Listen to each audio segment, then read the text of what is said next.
Welcome to my channel. My name is Julia Billig. I'm not an art historian, but I've been studying European history and art for many years. This project is non-commercial and everything I do is for the soul. But I would be very pleased if you subscribe, share a link to my channel with your friends, like the video, and leave your feedback about what else you'd like to hear about. This video is on the eve of Christmas, and I decided to dedicate it to the legend of the adoration of the Magi, but not in a rosy, syrupy way, but rather to show through art the transformation of this theme from the first depictions of the Magi in Christian catacombs to the present day, and try to understand why three figures mentioned in the Bible in exactly 12 verses became a mirror of all Western history. Part 1. The birth of the legend, from barbarians to kings.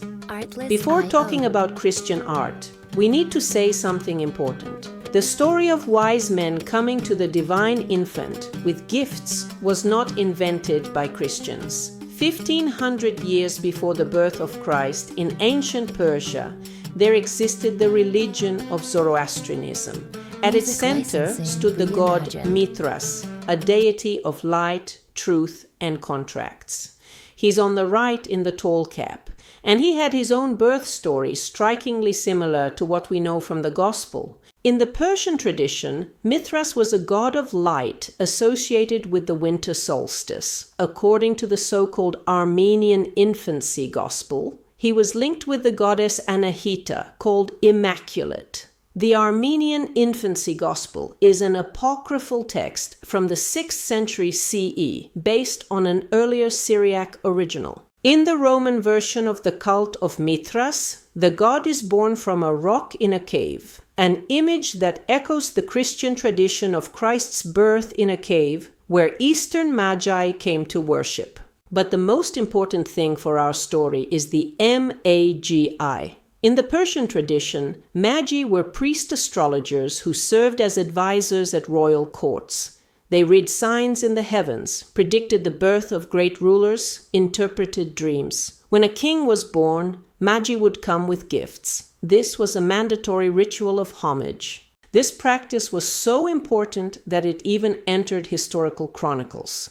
The Greek historian Plutarch describes how the Armenian king Tiridates I, accompanied by Magi, made a journey to Rome in 66 CE, just a few years before the Gospel of Matthew was written, to pay homage to Emperor Nero. It was an entire procession of Magi bringing gifts from an Eastern king to a Western ruler. So when Matthew wrote his Gospel in the 1st century, he was addressing an audience thoroughly familiar with these Persian traditions.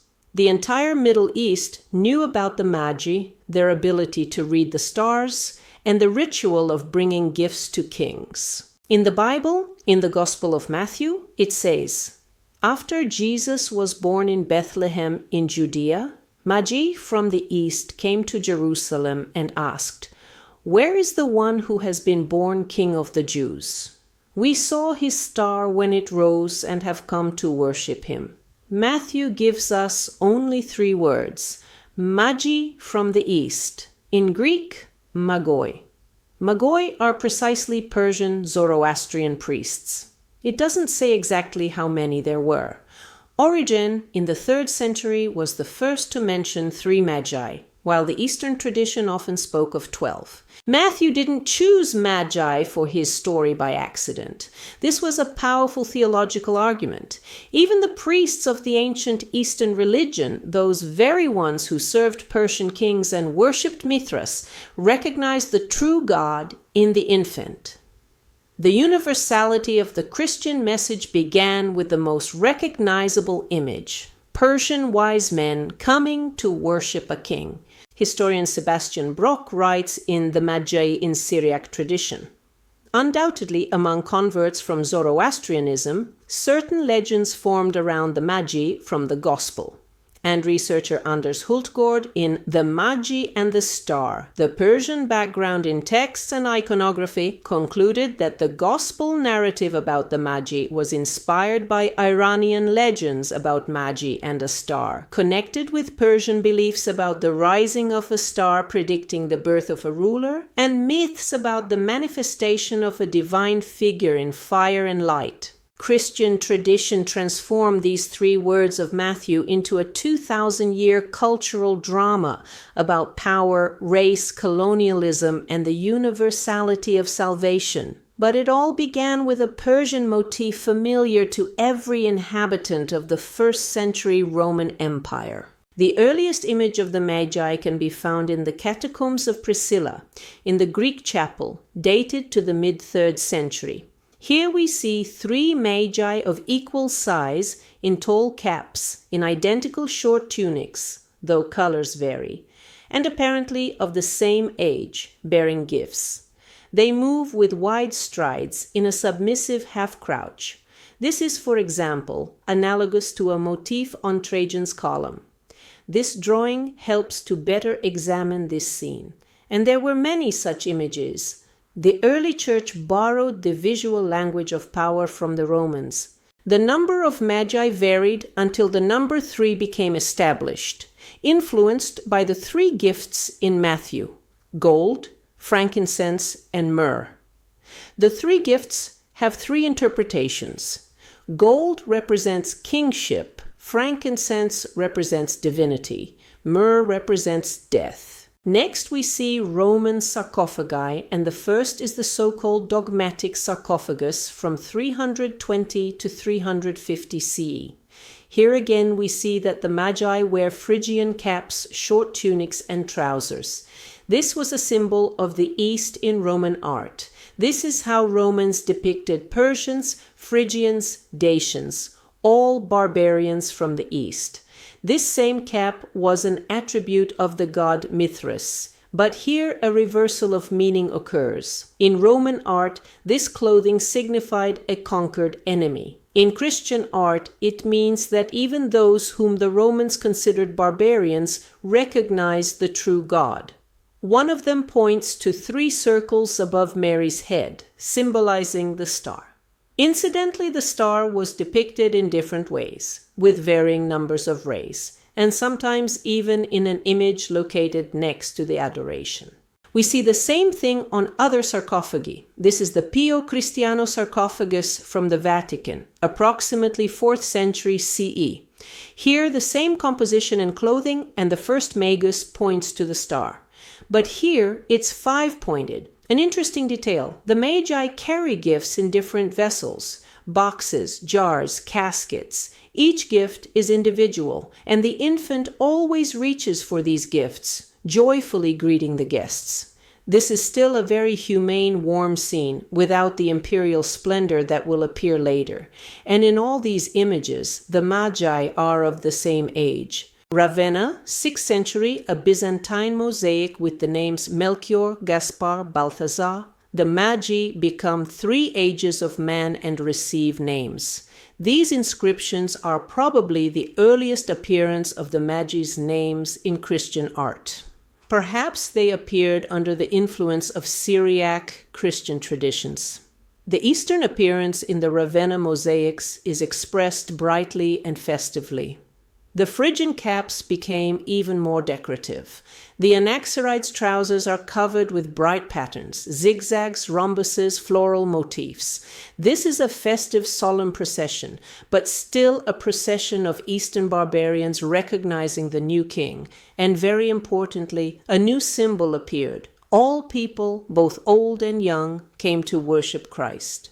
The theological message was clear. Christ came to the Jews, they did not accept him, but even Eastern barbarians recognized the true God.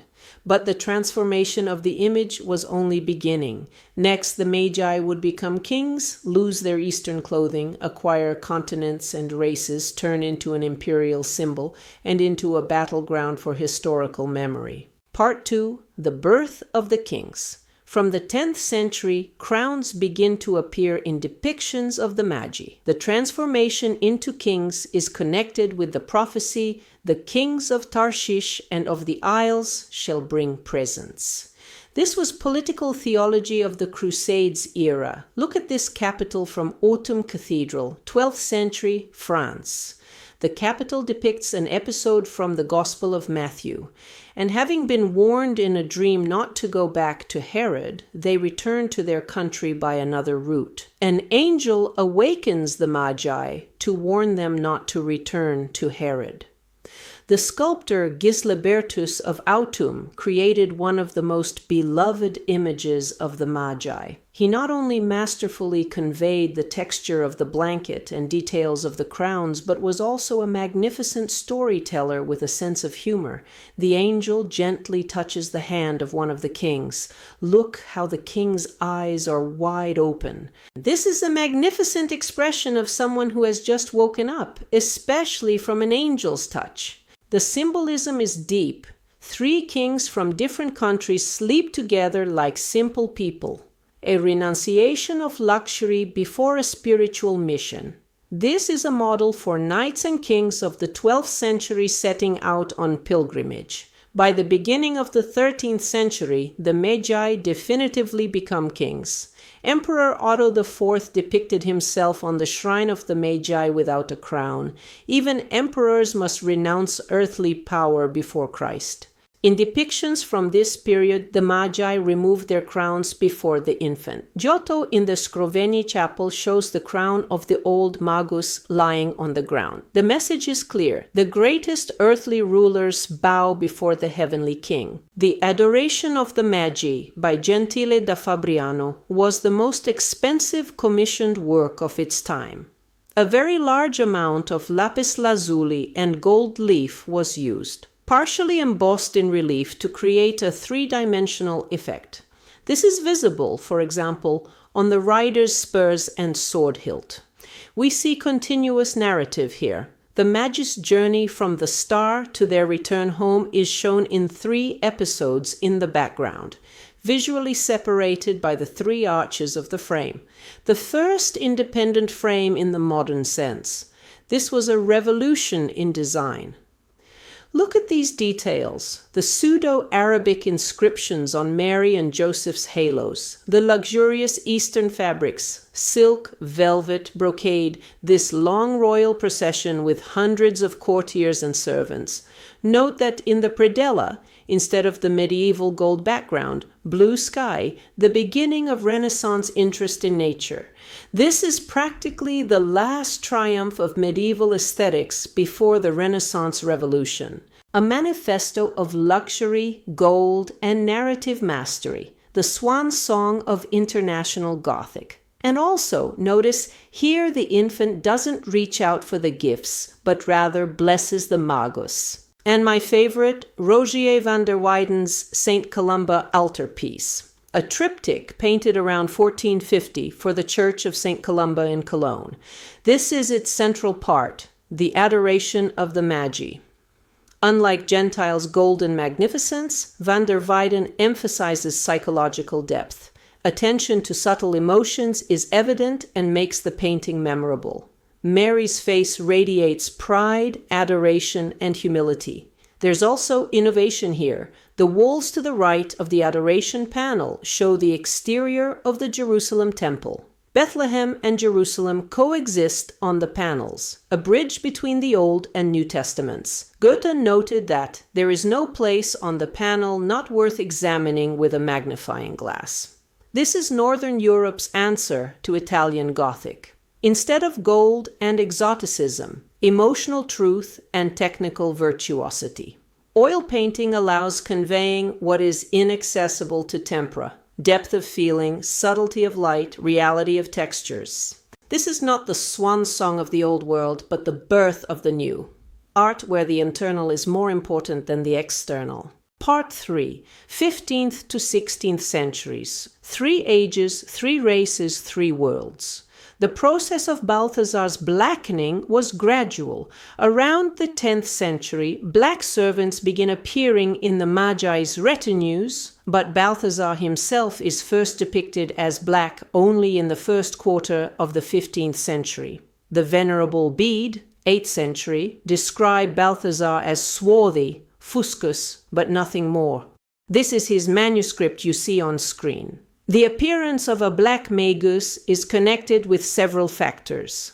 Theological necessity to represent the universality of salvation for all peoples, including Africa. Real contacts with African Christian kingdoms, Ethiopia, Nubia, and the development of European trade with Africa in the Renaissance era. It's important to note that the depiction of Black Balthasar preceded mass slave trade and arose in the context of medieval theological debates about the salvation and resurrection of the black body. Key to this development was the theological interpretation of Song of Songs 1:5, I am black but beautiful, which allowed medieval theologians to reconcile blackness of skin with spiritual purity. One of the earliest surviving images of a black Magus is the work of Andrea Mantegna. He was chronologically first, but Hans Memling became the most popular. Hans Memling's painting, The Adoration of the Magi. He copied the famous Columba altarpiece of his teacher Rogier van der Weyden and made one revolutionary change. He depicted the third Magus, Balthasar, as black, and it was Hans Memling's triptych that made this image popular and spread it throughout Europe. His work was copied by leading artists of the era. Why did the third Magus become black? There can be two interpretations: theological, reference to Noah's 3 sons, Shem, Ham, Japheth, 3 continents, 3 races equal the universality of Christianity. Historical, the age of discovery, trade contacts with Africa, 3 races, these are the 3 continents of the Old World. But here's the dark side. The appearance of the Black Magus coincides with the beginning of the slave trade and colonial expansion. A Eurocentric hierarchy emerges. The white elder is wisdom, the black youth is exoticism. In 1492, Columbus discovered America, the 4th continent. Logically, one would expect a 4th Magus Native American, but this didn't happen. Why? Theological reason. The biblical scheme of Noah's 3 sons didn't presuppose a 4th continent. Native Americans didn't fit into salvation history. Political. The Indian in Visu holds gifts, while infant Christ holds a gold coin. This isn't equality, but justification for colonization. Racial. The African became a king in the 15th century simultaneously with the slave trade, a paradox of grandeur and enslavement. The Indian remained an object of conversion, not a subject of worship. The Trinity of Magi remained a closed club of the Old World. Let's look more closely at 2 artistic interpretations of the adoration of the Magi from the Renaissance era. Mantegna, exoticism as a precious thing. Mantegna, in his Adoration of the Magi, creates one of the most refined images of the adoration of the Magi in art history. Everything here breathes the refined elegance of the Italian Renaissance. Clear lines, archaeological accuracy of details, faces as if descended from ancient reliefs. And here he is, the Black Magus. Mantegna depicts him as noble, majestic. No caricature, no diminishment. His garments are luxurious, his pose full of dignity, but he remains exotic. This is respect, but respect with distance. This is admiration, but admiration for the foreign. The African Magus is beautiful in Mantegna precisely because he is other, with a capital O, Dürer. If Mantegna is archaeological rigor and classical harmony, then Dürer is the prose of precision. Every fold of fabric, every hair of the beard, every ornament is drawn with almost scientific pedantry. Dürer was obsessed with precision. He reconstructs the image of the East from merchants' tales, but this is a collective image existing in European imagination. His precision is the precision of a European humanist who reconstructs a distant world from scraps of information, from merchants' tales, from ancient texts. Dürer clearly tries to be objective, almost ethnographic, but this objectivity is also a view from outside. This is the gaze of a naturalist studying a curious specimen. Both are sincere, both talented, but both look at the world through European eyes. Here's the paradox of Renaissance humanism. It proclaims the universality of man, but looks at the world through the prism of European experience. I want to mention an important difference between East and West. In Orthodoxy, the Feast of Epiphany or Theophany on January 6th is dedicated to Christ's baptism in the Jordan, not the visit of the Magi. The adoration of the Magi is depicted as part of the nativity scene on December 25th, but is not distinguished as a separate feast. Unlike the Western tradition, Byzantine iconography did not depict a black Magus. All three remained Eastern Magi in Persian garments. Part 4. Bosch and Bruegel. Return to Earth. We've traveled from the catacombs to the Renaissance, seen how the Magi became increasingly magnificent, how their image grew encrusted with symbols of power and wealth. But in the late 15th, early 16th century, two Netherlandish artists do something radical. They return the story to Earth, literally. Look at Bosch's adoration of the Magi. The Magi are dressed in luxurious, exquisite clothes, their outfits striking in their wealth of detail. And yet, something is wrong here. The most important thing is the background. There, in the semi-ruined hut, in the doorway, you can notice a figure. It's depicted with a red cloak, a tiara with metal spikes, an ulcer, leprosy on the left ankle, protected by a glass structure, and a transparent veil. Is this a fourth Magus, or Herod, a pagan sorcerer, the Antichrist? The evil nature of this figure is emphasized by an owl hidden above it in the upper part of the hayloft, which looks at a dead mouse, its prey. And look at those creepy faces next to this figure. Bosch does what other artists preferred to keep silent about. He shows that evil is present even in the moment of worship. The miracle doesn't automatically banish darkness. It's here, nearby, watching.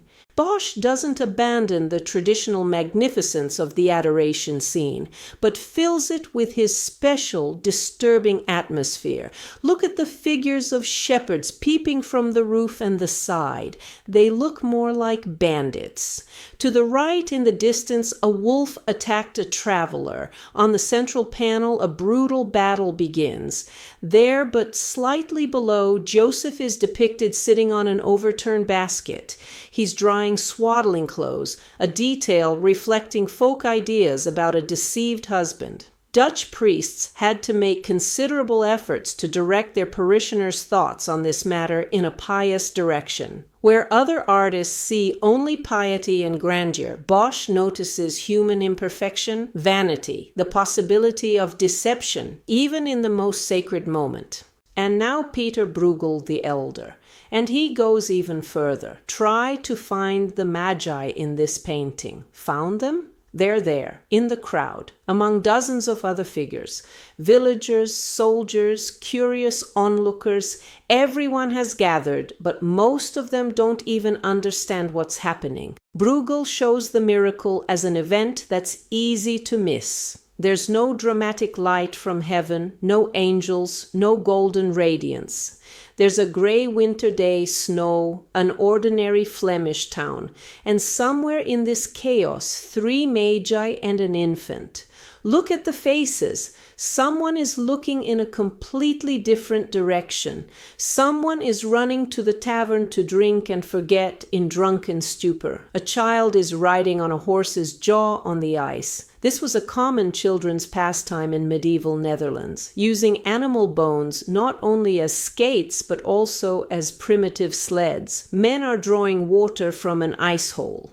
Life continues despite the miracle, or perhaps the real miracle is happening in this ordinary life. These artists do something revolutionary. They return the human dimension to the biblical story. The Magi for them are not symbols of continental power, not bearers of imperial ambitions. They are people who search, sometimes blindly, sometimes clumsily. They come into a world that doesn't particularly await their arrival and doesn't really notice their presence. Part 5. Baroque. Imperial splendor. The 17th century does the opposite, turns worship into a grandiose imperial spectacle. Rubens, this is no longer a pilgrimage but a triumphal procession. Camels, elephants, mountains of gold, and most importantly, black servants as treasure carriers, part of exotic entourage. Baroque takes the idea from the catacombs, barbarians submit to Christ, and amplifies it tenfold. In Spanish Baroque, this is especially evident. Spain, an empire where the sun never sets. Religious painting becomes propaganda. Even the Magi, representatives of distant lands, bow before our God, our civilization. The theatricality of Baroque is ideology. Dramatic light, splendor, magnificent gestures create a sense of absolute power. Baroque hides Bruegel's chaos under tons of gold, turns doubts into certainty. But what seemed magnificent in the 17th century would begin to raise questions in the 19th century. The 19th, 20th centuries are an era of awkward awareness. Images that seemed innocent turn out to be laden with ideology, but empires fall. And in the 19th century, this image begins to be criticized. Part 6. 19th to 20th century. Simplification and critique. In the 19th century, people first begin talking about the problem. The abolitionist movement, discussions about colonialism force a new look at familiar images. The uncomfortable question, why is the black Magus always last? Always youngest? Artists seek a way out. Pre-Raphaelites and modernists simplify iconography, away with gold and exoticism, back to the original meaning. Wise men from the East, not symbols of empires. By the 20th century, minimalist interpretations appear. Silhouettes, symbols. The fewer details, the fewer stereotypes. 1895. American writer Henry Van Dyke invents the story of the fourth Magus, Artaban, who was late to meet the infant because he spent the whole journey helping people, saving the dying, feeding the hungry, ransoming slaves. He spent all his gifts on simple people. After 33 years, on the day of the crucifixion, he hears, "Whatever you did for one of the least of these, you did for me." This appeared at the height of imperialism, an alternative narrative. Service to people is more important than service to symbols. Gifts to simple people are more valuable than gifts to the infant God. By mid-20th century, criticism becomes explicit. 1895 is the height of imperialism. This is the partition of Africa at the Berlin Conference. These are colonial wars. This is justification of exploitation by the mission to bring civilization. Independence movements, the struggle for civil rights, force us to think, how do we depict non-Europeans in sacred stories? Some churches remove statues with humiliating poses. Others rewrite programs explaining that the Magi were equal. Part 7. 21st century. Contemporary debates. We're in 2025. The dispute about the Magi has ceased to be only a question of art history. This is a question of memory, identity, and justice. After the discovery of America, Australia, Oceania, the question arose, where is the fourth Magus? Portuguese artist Vasco Fernandes in the early 16th century depicted a Magus with features of indigenous inhabitants of new lands, the first attempt to include America. In the 21st century, the theme is revived. In Latin America, nativity scenes appear where the Magi are dressed as Incas or Aztecs, bringing corn and cocoa accompanied by llamas. The Holy Family in clothing of indigenous peoples. In African churches, all three Magi are black. In Asian ones, all Asian. The argument: for centuries, Europeans depicted everyone as white. We're showing the story from our perspective. Two main approaches in the contemporary dispute. First, symbolism is more important than literalism. The Magi have been a symbol of Christianity's universality for centuries. This was 13th century geography. 3 known continents. Now it's 2025. The world has changed. Why not expand this symbolism? Second, return to historical accuracy. The Magi were real people of the 1st century, most likely Persian Zoroastrian Magi, dark-haired, dark-skinned from one region of the Middle East. If we want to decolonize images, let's show them as they actually were, not turn them into a symbolic UN delegation. Every solution has a price. Expand symbolism to 4 or 5 Magi. This is a recognition of the incompleteness of the old tradition, but also the risk of turning a sacred subject into a cultural quiz. Return to historical Persians, honest with respect to history, but loss of a centuries-old tradition that is significant for millions of people around the world. Perhaps the real question isn't how many Magi and what color, but how we look at the other. Do we see an equal seeker of truth or an exotic symbol of our own universality? The circle closes. Catacombs. Magi are conquered barbarians who recognized Christ's Middle Ages. Magi are kings subjugating the world BRUEGEL. Magi among a blind world Baroque. Magi are imperial grandeur, 21st century. Magi are a battleground for meanings and memory. 3 figures mentioned in the Bible in 12 verses became a mirror of all Western history. Imperialism, colonialism, the search for meaning, and modern culture wars. Perhaps that's exactly why the world still can't agree on who they are, because in them we see ourselves. For those who want to know a little more, here are a couple more minutes about where the remains of those first Magi are located and whether they belong to them. And for those who are already tired, I want to say thank you for being with me on this journey through 2,000 years of art and history, and Merry Christmas. Part 8. Relics and Politics, Cologne Cathedral. According to a 12th century medieval legend, the relics of the Magi were found by Saint Helena, mother of Emperor Constantine, and were initially in Constantinople. In 344, Bishop Eustorgius I of Milan transported them to Milan. Key moment. In 1164, after Emperor Frederick I Barbarossa's destruction of Milan, Archbishop Reinald of Dassel of Cologne received the relics as a gift from the emperor. For their storage between 1180 and 1225, a magnificent golden reliquary was created by Nicholas of Verdun, the largest medieval reliquary in the West. In 1248, construction of the current Cologne Cathedral began specifically to house these relics. Cologne became one of Europe's most important pilgrimage centers. 3 golden crowns on Cologne's coat of arms symbolize the Magi. Construction of Cologne Cathedral was officially completed in 1880, but work continues constantly. This year it's already 777 years old. So what's inside the reliquary? In 1864, the shrine was opened for the first time. Inside, remains of 3 men of different ages. A 1980 study showed the fabric is purple Syrian silk, about 2,000 years old. In 2004, Egyptologist Bob Breyer studied cranial sutures from photographs. 3 skulls belong to young, middle-aged, and elderly men, exactly like in the 6th century mosaic in Ravenna. But radiocarbon analysis of the bones themselves has never been conducted.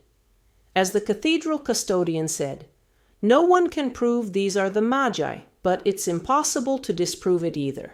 In this photograph, you can see 3 skulls in crowns. Well, let's just say the crowns are visible. This grating is opened on January 6th. Historians believe the skeletons most likely date from the 6th century, not from 1st century biblical events. In 1904, part of the relics were returned to Milan as a gesture of reconciliation.